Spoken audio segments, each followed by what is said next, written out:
The story of Myrt and Marge.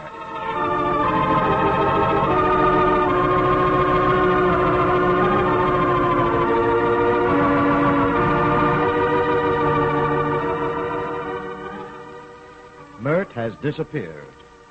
Unknown to Margie, who is frantic with worry, Myrt is being held prisoner by the suave gambler Duke Sandfield at the swank gambling casino he operates.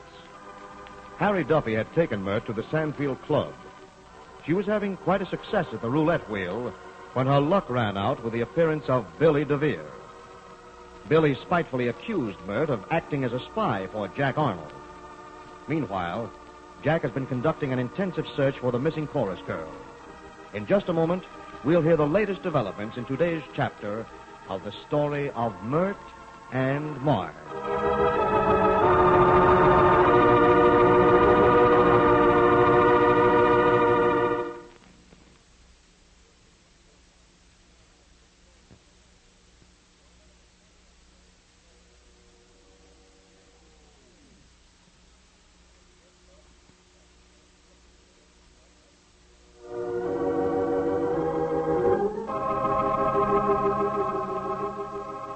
More than 30 hours have passed since Myrt left her apartment with Harry Duffy.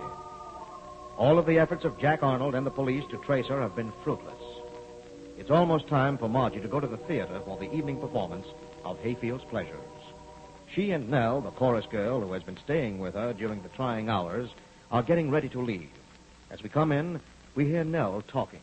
Oh, come away from the window, Margie, dear. You've been staring out there for hours, it seems. You can't bring Myrt back that way. Oh, no, I can't stand it much longer. Maybe she's dead. Maybe they're torturing her. Oh, now let's you and I go out and try to find her. Margie, what could we do? Oh, maybe that's her. It's probably Ben with the evening papers are sent for. Oh. Oh, thanks, Ben. Hey, look. Here it is all over the front page. Oh, I can't bear to hear it now. Well, let's see what they've done. Say, listen to this. Myrtle Spear, a glamorous chorus girl in Hayfield's Pleasures, still missing. Every effort being made by New York police to find her. Last seen as she left apartment with Harry Duffy, brother of Spike Duffy, well-known Chicago character. Police fear foul play. Oh, don't read any more, Nell. I can't stand it.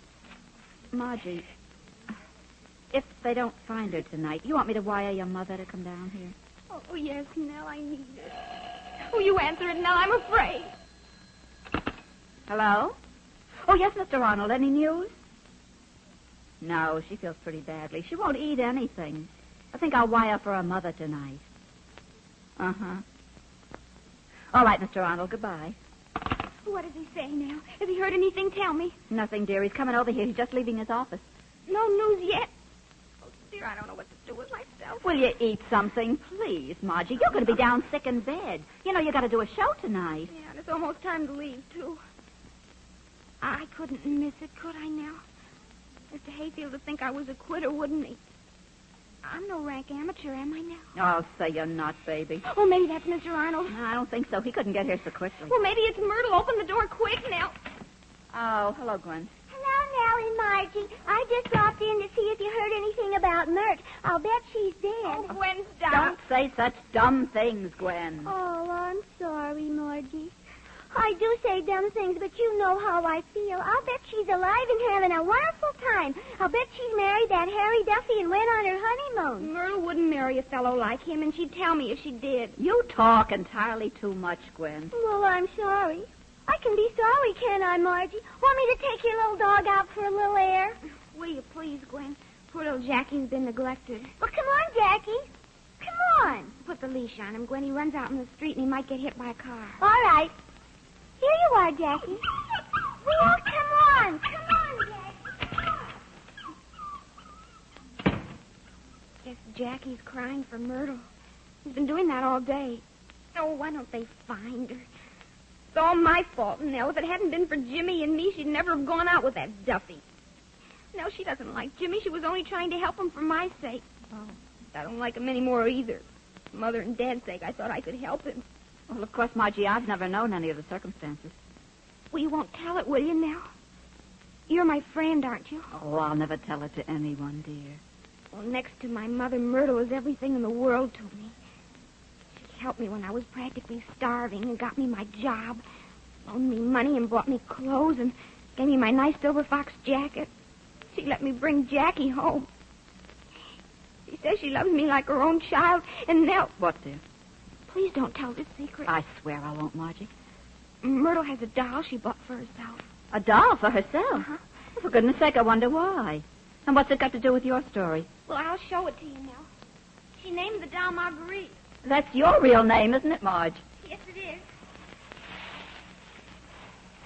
Here it is now. Oh, what a beautiful doll. Well, it's just as big as a baby, isn't it? Mm-hmm, it is. Look at that little dress. Myrtle made it. Oh. Look at the little shoes now. Say, they're real baby shoes. And they've been worn. Who wore them? Myrtle's baby. What? I never heard that Myrt had a baby. She never told any of us. Where is it? Must be pretty big. I've known Myrt for 5 years. Myrtle's baby died when it was 3 months old. Oh. She was born on Christmas Eve. She'd be 17 years old next Christmas Eve. Oh, isn't that too bad? Gee, I guess that's what makes Myrt so sad sometimes. As long as I've known her, she's always had the blues around Christmas time. I wonder why she never told any of us. Oh, Myrtle never says much about herself. Maybe someday she will. You see, she loves me because I'm a strange coincidence. What do you mean, Margie? Well, you see, I'm 16, and when Myrtle met me, her baby would have been 16, but just a few weeks older than me. Oh.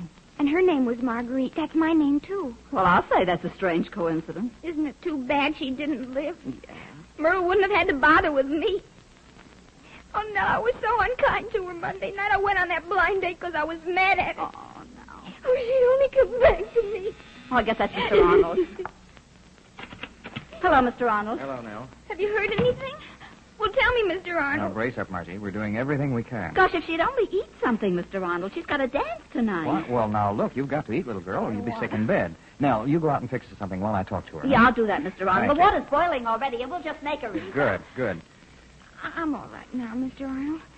Well, tell me what you've learned. Well, the first thing we found out was where Jimmy was from early yesterday afternoon until he came to this apartment last night.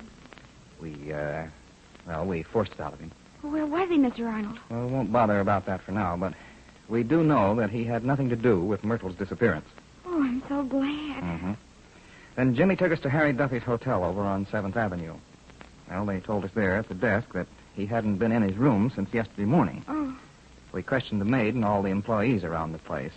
And his room is exactly as it was when the maid cleaned the room out at yesterday noon. Well, then he's missing, too.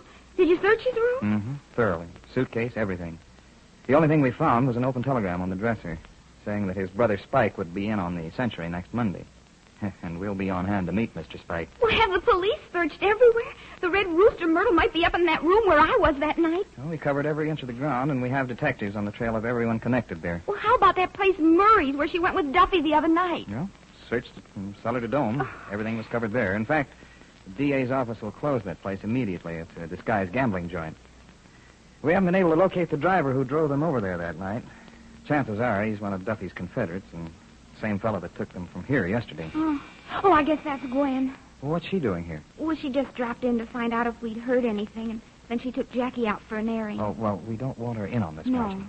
Oh, Margie, here's Jackie. Come on, Jackie. See, he had a swell time running from pillows to post.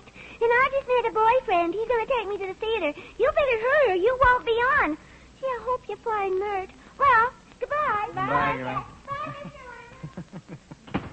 Mr. I guess she means well, but she's one of the girls they invented that line for. Beautiful, but oh, so dumb. Well, I like her, Mr. Arnold. She means all yeah, right. I guess she Look does. here, Margie, what I fixed for you. Oh. Here's orange juice and a ham sandwich and tea. You make her eat it, Mr. I Arnold. will. Now, you come on, youngster. Here, let me fix your company. There we are. Do you want me to feed you? I'm not a baby, Mr. Arnold. I'll say you're not. You're the bravest little girl I ever saw. All right, drink the orange juice. Mm. Down it goes. It's good, too. Oh, sure. Now, you get to work on the bacon and eggs. You know, you've got to do that fast dance tonight. You wouldn't want to miss a show, would you, Margie? Oh, no, I couldn't miss a show, Mr. Arnold. Ah, good trooper. Oh, there's the phone. Answer it now. Yeah. Hello?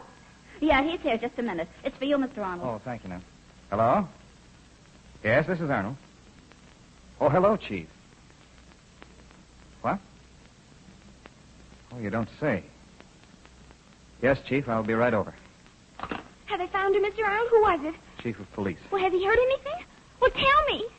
Well, Margie, we know now that Myrtle isn't with Harry Duffy. Oh, I'm so glad. Marge, I must tell you, they just found the body. No!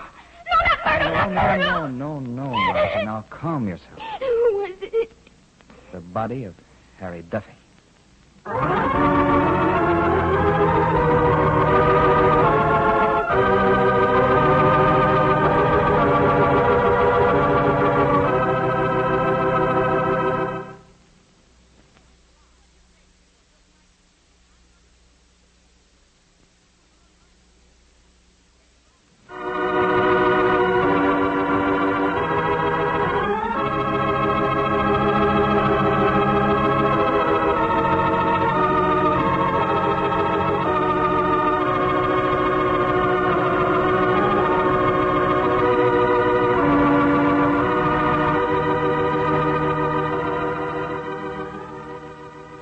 Harry Duffy is dead.